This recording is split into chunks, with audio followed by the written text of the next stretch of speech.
Hi, my name is Darby Louise. Welcome to episode 6 of the CoCreated Podcast.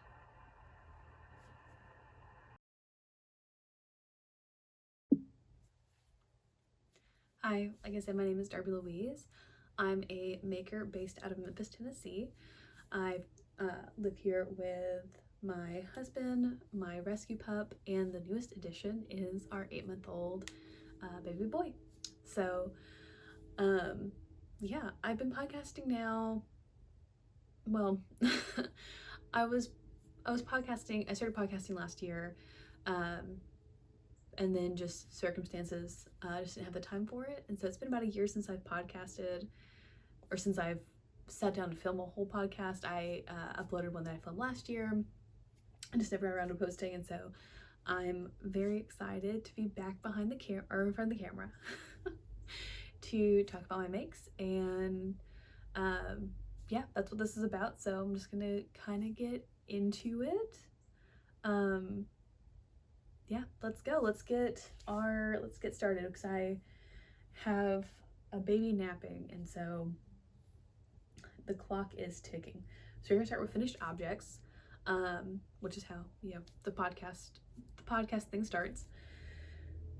My first one I actually don't have with me, because it was a gift, but I'll put up a picture of it. I made an emotional support chicken. Wow, so much fun, so much fun to knit. And well, let me give you some stats about it, I guess. I actually need to include, I will include a link to the pattern in the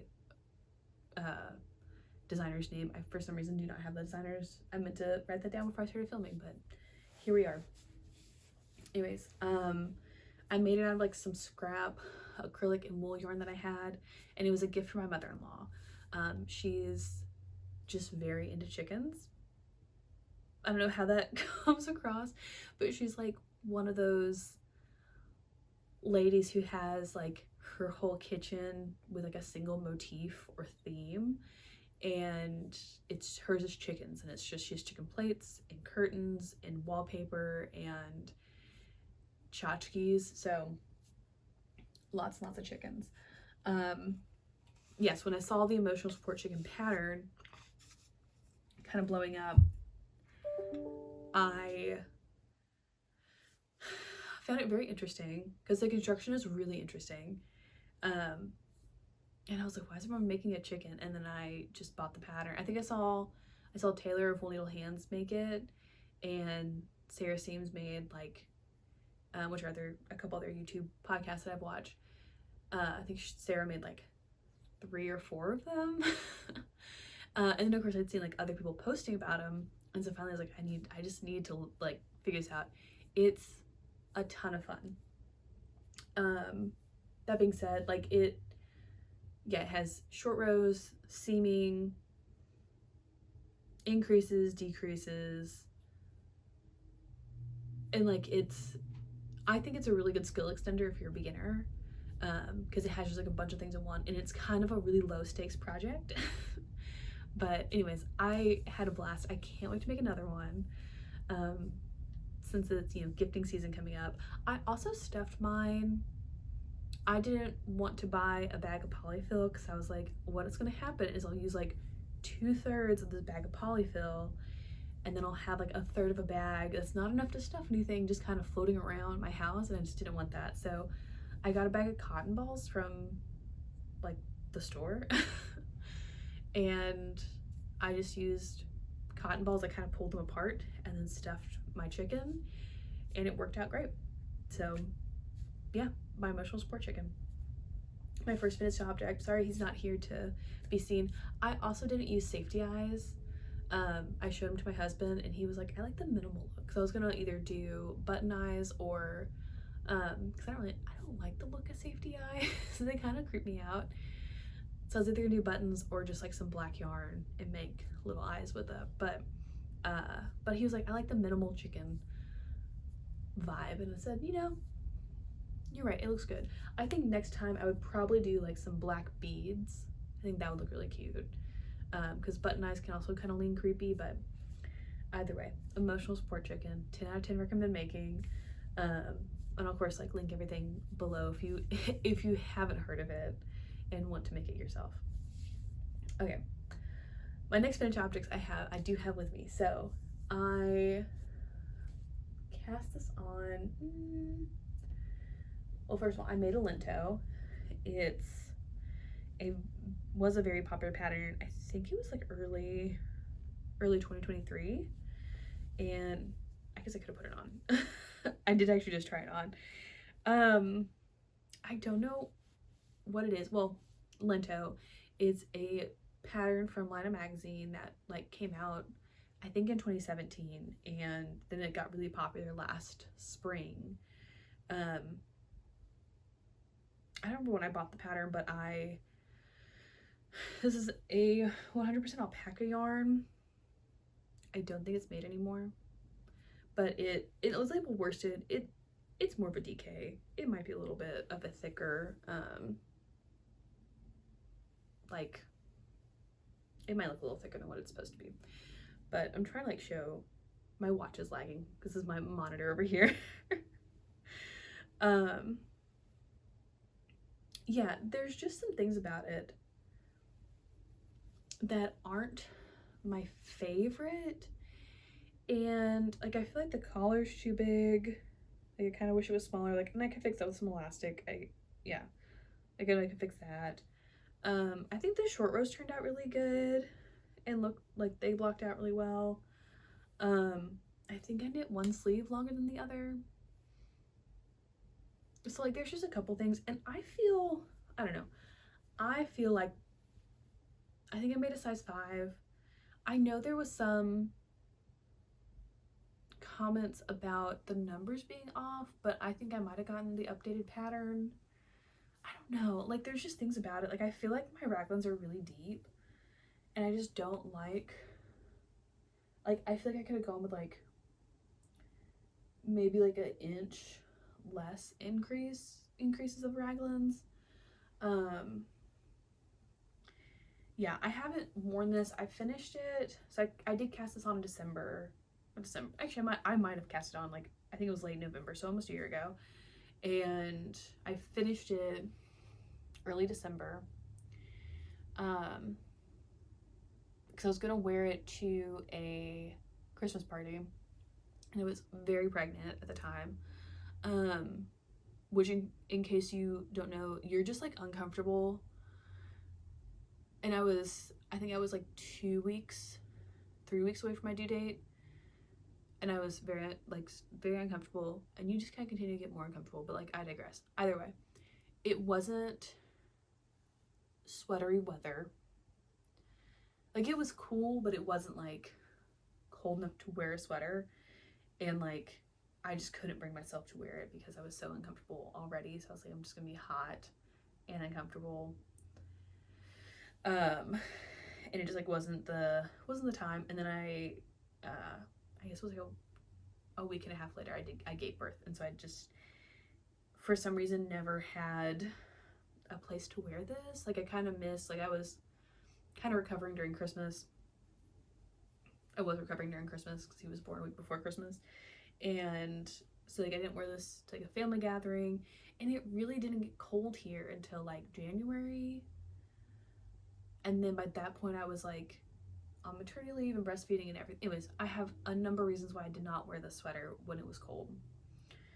But I also just don't think I like the way it fits me. And it might also just be the yarn, because it's alpaca, it's very soft. And it, just like grows a lot. I don't know. There's things about it.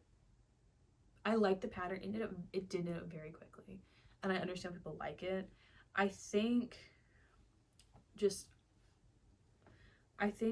I should have done a sewn bind off. They have you bind off in pattern, and for some reason, like, even though like this is plenty wide enough, like, I don't like that I can't stretch out the bottom of the sweater. I don't know. There's just some things about it that I just like wasn't a huge fan of. So that being said, I might frog it and make the Metropolis pullover that Tori you just put out. The gauge is very similar, and I still have, like, I think 2 more balls of this yarn. So I might try that. We'll see. And then Knit California also released her California sweater, or is about to release her California sweater while I'm filming this. Which is also a very similar gauge, but it's a drop shoulder. I don't know. I'm just like not. I think maybe a drop shoulder would look better in this, because the not Knit California, the Tori U1 Metropolis pullover is a contiguous construction, which I want to knit because I want to learn how to knit that.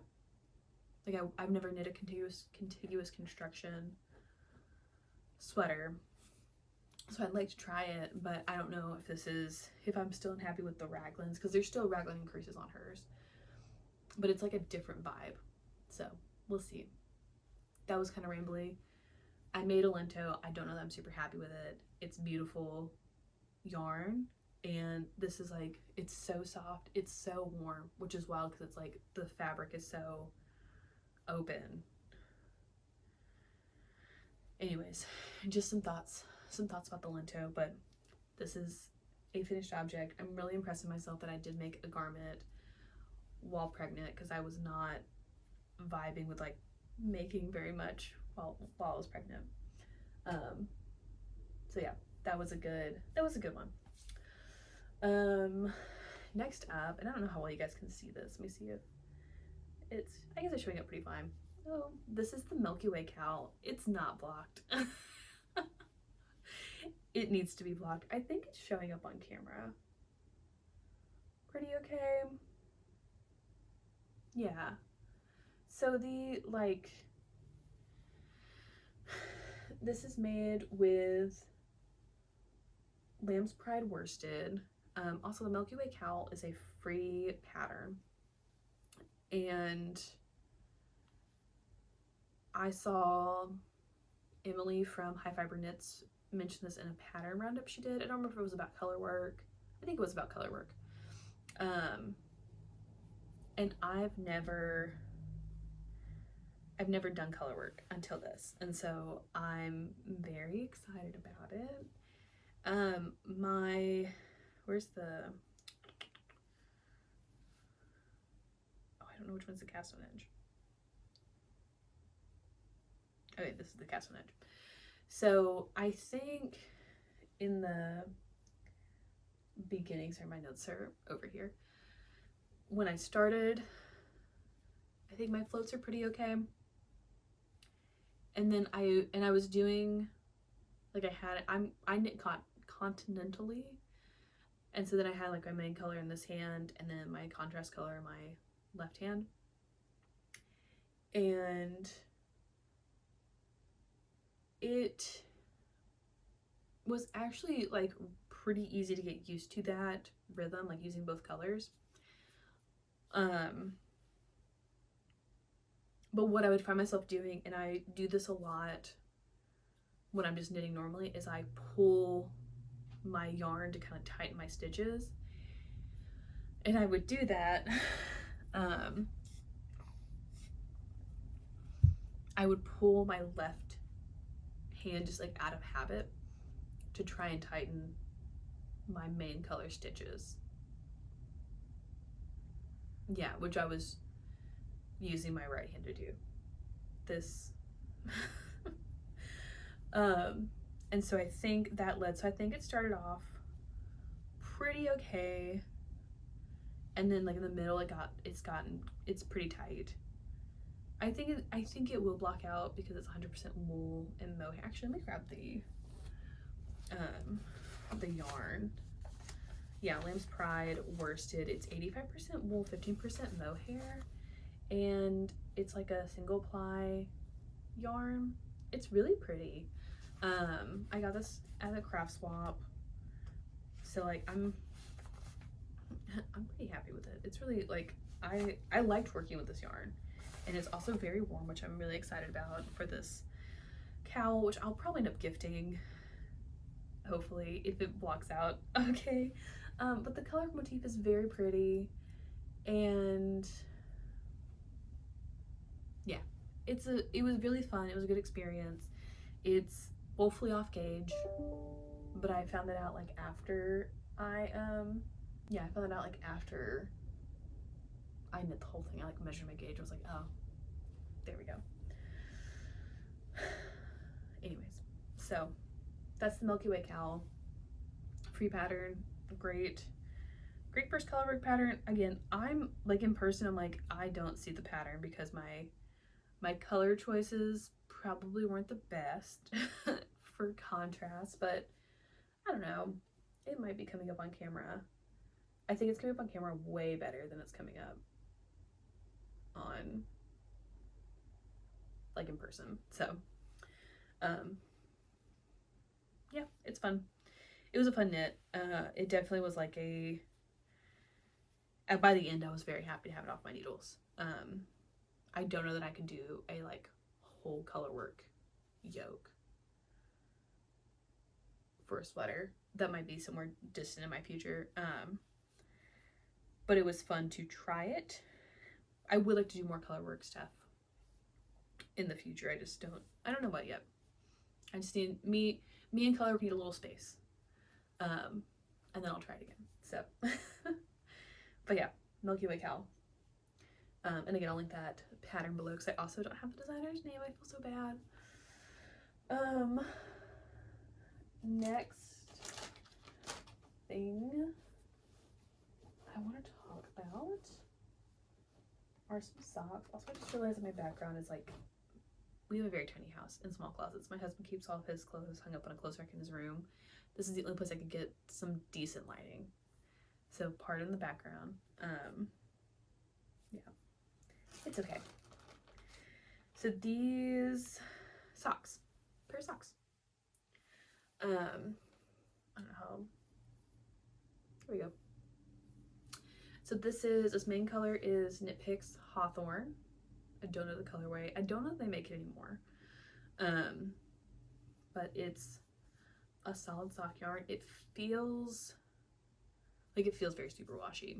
I feel like there's some sock yarns that still feel a little like woolly and they are super wash, but this has like that feel to it. Other than that, like I liked working with it. And then I'm not entirely sure what the contrast color is. It's a mystery yarn. But I did a little half twisted rib cuff, made some shorties, and then I did a little contrast toe. And I decided to try my hand. So I haven't made a ton of socks. This is kind of a nice transition, talking about socks, into my whips, because I'm just kind of like in this trying a bunch of stuff with socks at the moment,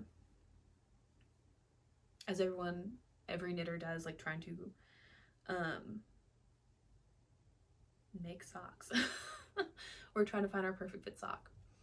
So yeah, so these are a 64 stitch sock.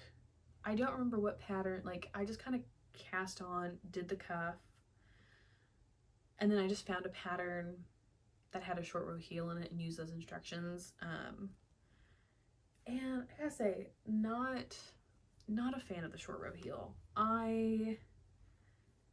It doesn't give me, now I'm probably gonna give these away. After I like sew up, I think I have like a hole right here and right here. But when I try these on, there's not enough space in this direction, like right here, like from the heel to the top of the foot.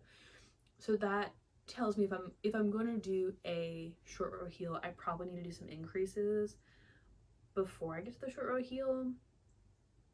And I think with these also specifically, I should have knit, I think I only knit about like 10 rows before I started the heel. I should have knit like at least like 15 to 20 rows before I started the heel. Yeah, I think I just needed more space on my ankle, and then I also needed more space from like where my foot bends here. And that's why I think I like a heel flap and gusset so much.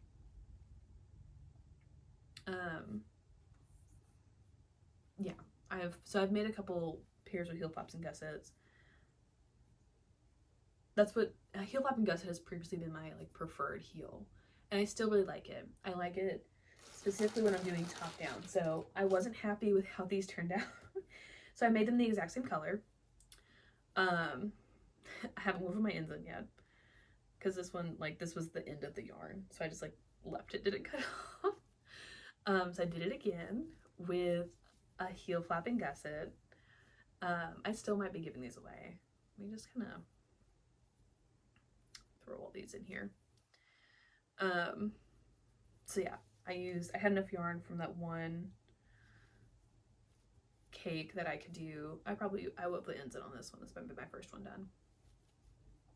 Anyways, so these are a pair of socks, but I did a heel flapping gusset on this one, and I think the fit, and I did more just stockinette before I did that.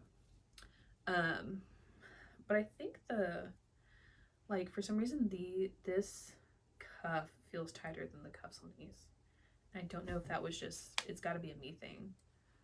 It's got to be a my tension issue, but I don't know. And the heel flapping gusset fit me a lot better, and that's when I realized I just need all this space right here for my foot. And I wear a size 9.5. I have pretty big feet. I want to say for a girl, but like, no, like I just have larger feet. And so like I need larger socks to accommodate for that. And with my foot shaped and stuff, like the heel flapping gusset, I think fit my foot better. So I still did a contrast wedge toe. Is this the one that I did? No. There was a pair, it might be this one. I feel like I did the wrong number of stitches on, maybe not. Anyways, there's been a pair of socks I made that I did, oh, that was a while ago. Anyways. But yeah, just did a little wedge toe. My decreases might be different. I think I might have done fewer stitches in between on this one than I did on this one. Anyways, no one else is gonna notice if I wear these or if I give them away. So, but yeah, these are just like some vanilla socks. Is there anything else I had to say about these? Yeah, so in learning stuff about heels, that kind of moves me into my whips, and we'll talk about that. Yeah, we'll just go ahead and start talking about whips, because my next two whips are socks. So I'm just gonna, yeah, that works. Let's get on this. Sorry about the crinkling. Oh gosh. Okay. So yeah, my next two whips are socks. My first pair are the Rye Socs by Tin Can Knits, also a free pattern. And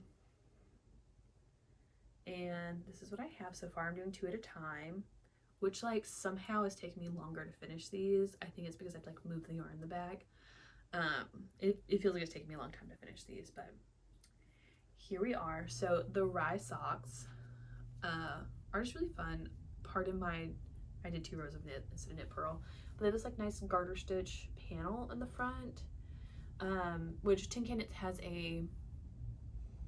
the flax sweater has like a garter stitch panel like down the sleeve. So these are kind of like the same kind of motif. Anyways, so yeah, so the Rye Socs are knit cuff down. The pattern calls for a cuff down sock. I only had 80 grams of this yarn, and I knew I wanted to make like a taller sock out of it, and so I went ahead and did toe up. And again, the Rye Socs are a cuff down heel flapping gusset pattern. So I knew I needed to do toe up so I could make the most of my yarn, and I needed to find a pattern or like instructions on how to do a heel toe, like a heel going toe up, because I've done like a heel flapping gusset cuff down, but I was like, how do you do a toe up? And so only thing I could find for a while was short row heels, and as we discussed, I don't like short row heels. They're just not for me, and maybe it's because I haven't figured out how to do them without holes as well. yeah, just not my favorite heel construction.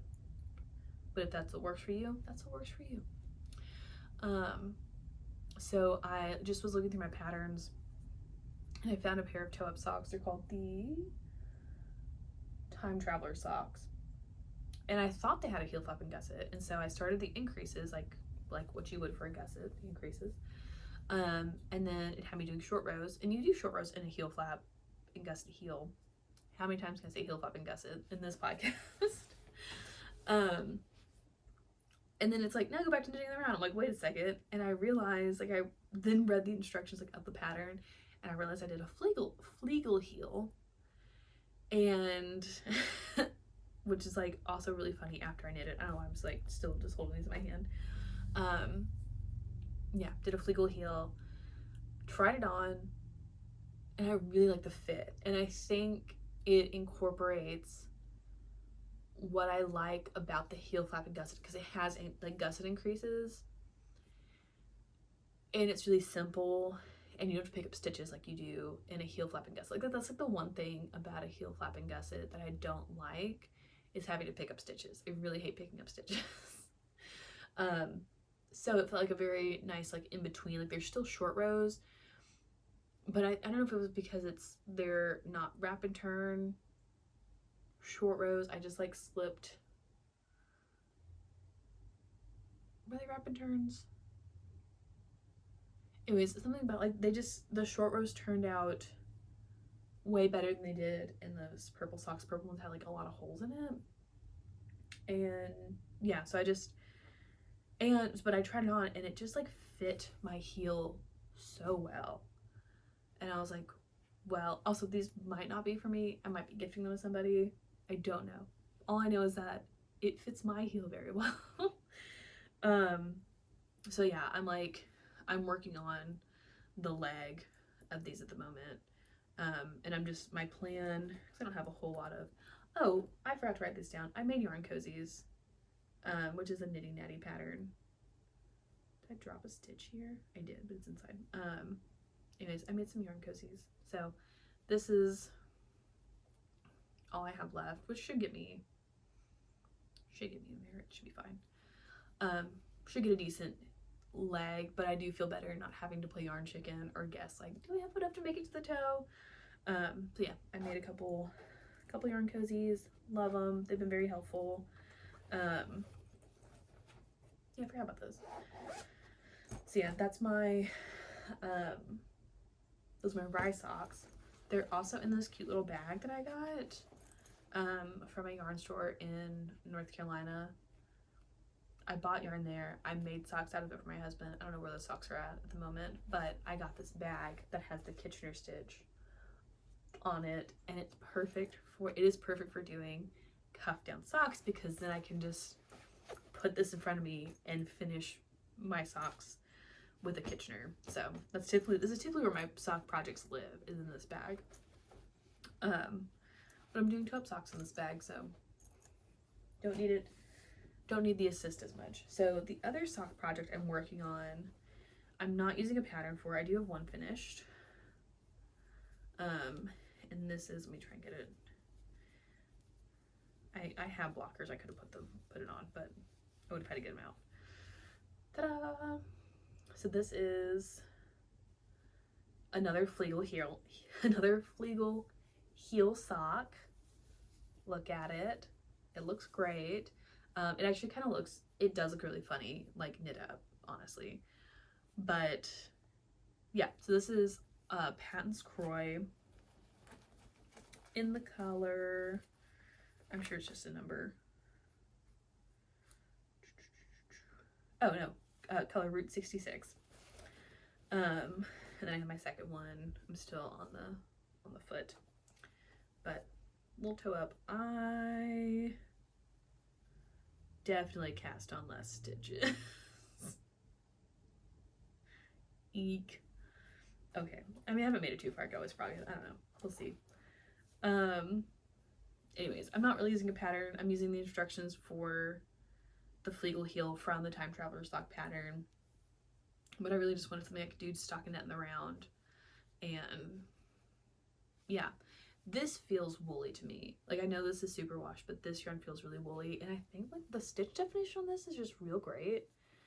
I also love that you can see, like with this one, I started with the little speckles and then some brown and then some green, and this one was like the little speckles and then blue, and so they're gonna be like sisters but not twins kind of thing. I think it's gonna be really fun. I really like knitting with Pat's Croy. Yeah, very woolly, very great. The balls only come in 50-gram skeins, and I did use, this is 50 grams. I think I might have like had like 2 grams left or less than that. Like this, I used almost the whole ball on this. Yeah, but it's like a good woolly yarn. I feel like it knits up. I think it's a little thicker because it's not like a DK, but it's a little thicker than fingering. Or I guess sport would be the in-between. It might be a little bit closer to sport weight than a fingering weight. But it's, yeah, it's just a great sock yarn, and it's really affordable. I got these for $3 a ball at a local shop. They had them left over from something, and so I got a ton. I think I got like six balls of it, so I can make 3 pairs of socks for whatever gift I would make. So that is enough of my sock talk. We're already at 30 minutes. I was trying to keep this kind of short, but we only have a few more projects to go through. And actually, I'm gonna start with one that you guys have seen. Also, they're black. I'm so sorry. It makes it hard to see. This is my weekend pullover by Petite Knit. If you've been here since the beginning, I've been working on this since like February of 2023. Again, I'm sorry, it's coming up pretty fine. But I'm working on the button band. That was kind of the one thing that just kept me, there's a lot going on here. The whole body's been blocked. The armholes, I think I need to put some elastic in because they're just kind of, I think I should have gone down another needle size on these because they're just kind of like sticking out. We'll think about it. Basically, I didn't know what kind of button band I wanted to do, and I've never done a double knit button band, and so I just didn't want to do it. I like the way they look, but it just really stressed me out because the weekend slipover is not a open front vest, it is a slipover. And so I've been making up my own rules to make it open front, and so like I would have had to figure out my own pickup rate and everything for the double knit button band, and that was just really stressful. And so I just decided to pick up and do a 1x1 rib, and then I'm gonna do a tubular bind off, and I think it's gonna look really good. So I will post pictures of it. I'm almost done. I'm so close to being done. So there's that.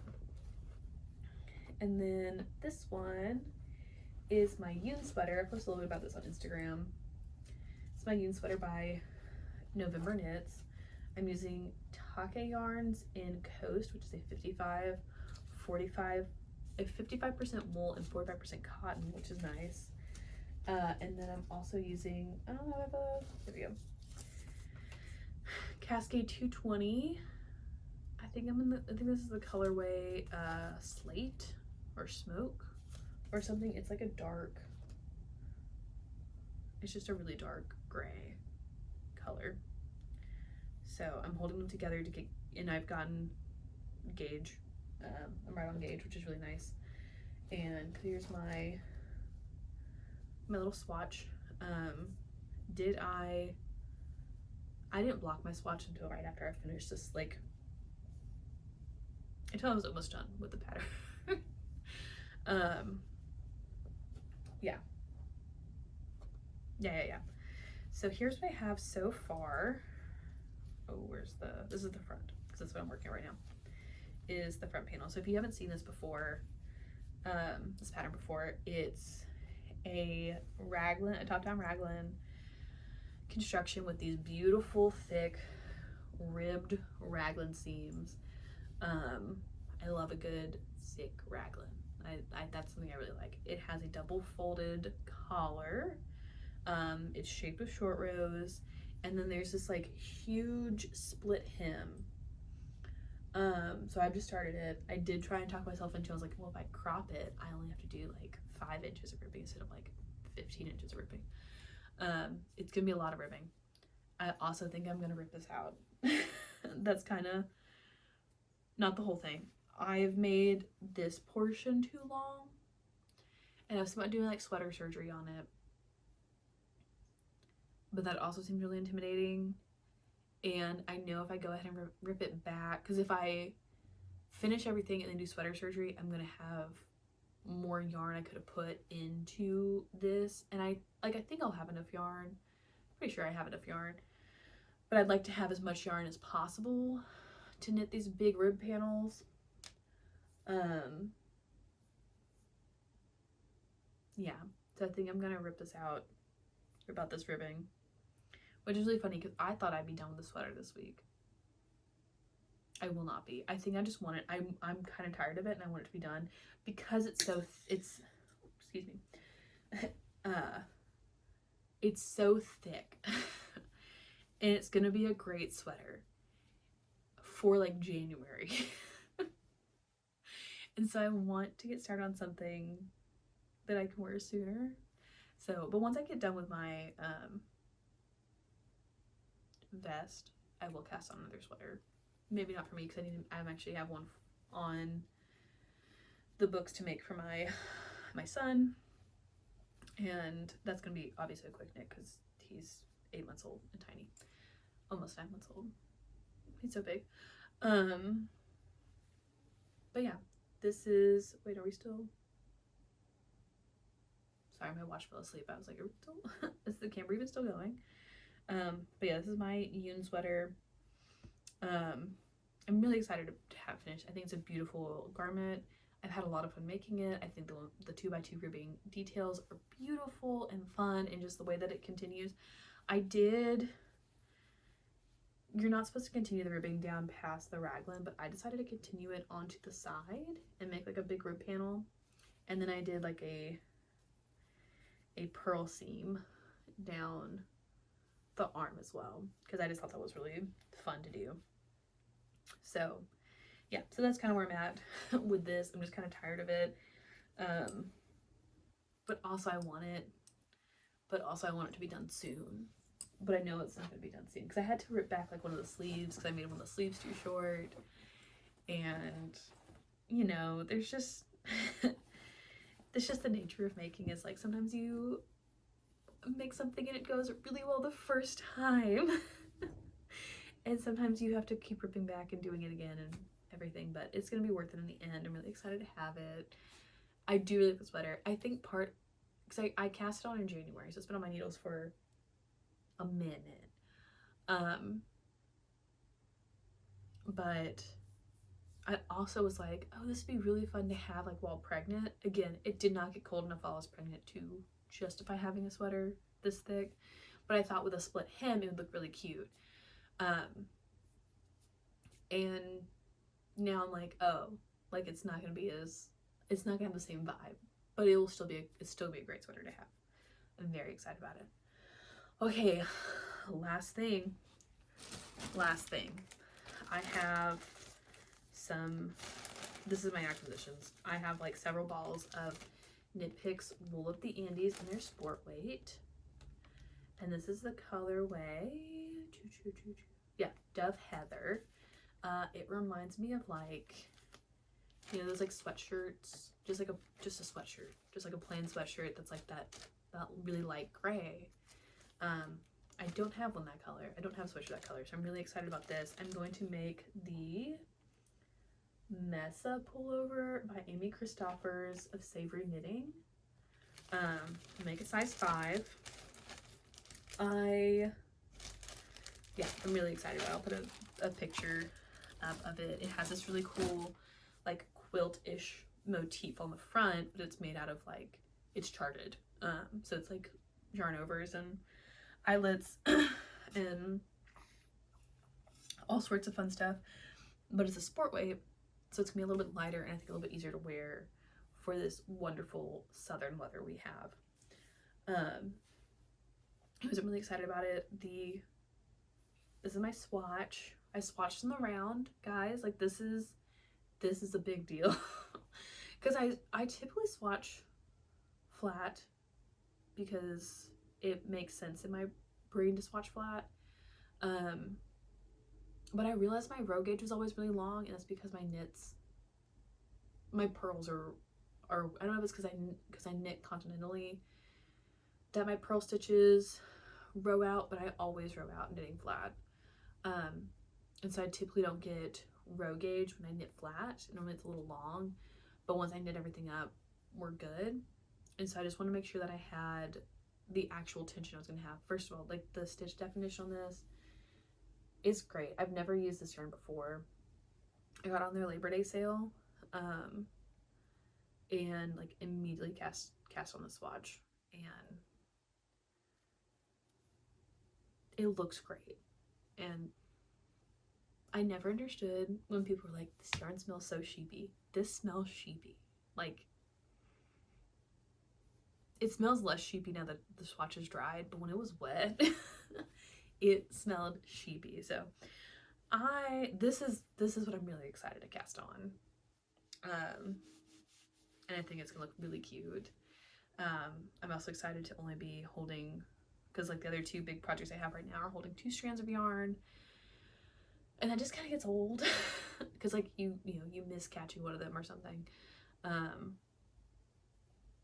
Yeah, I think it's gonna be great. It's very comfortable.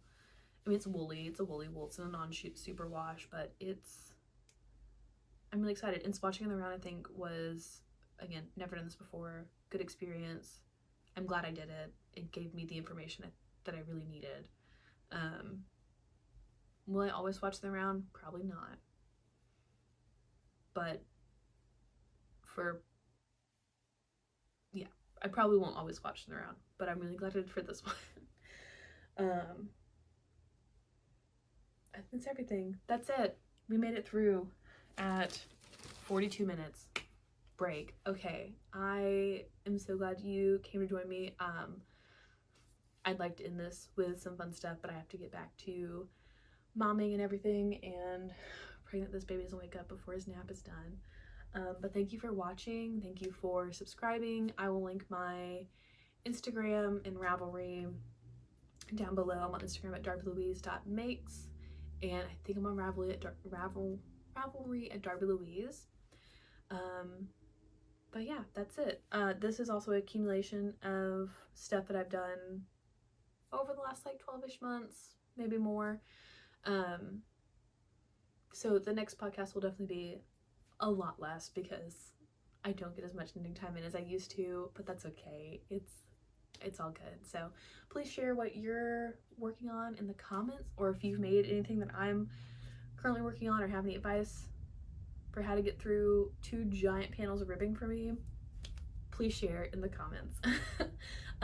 With that being said, thank you for watching, and I'll see you in the next one. Bye!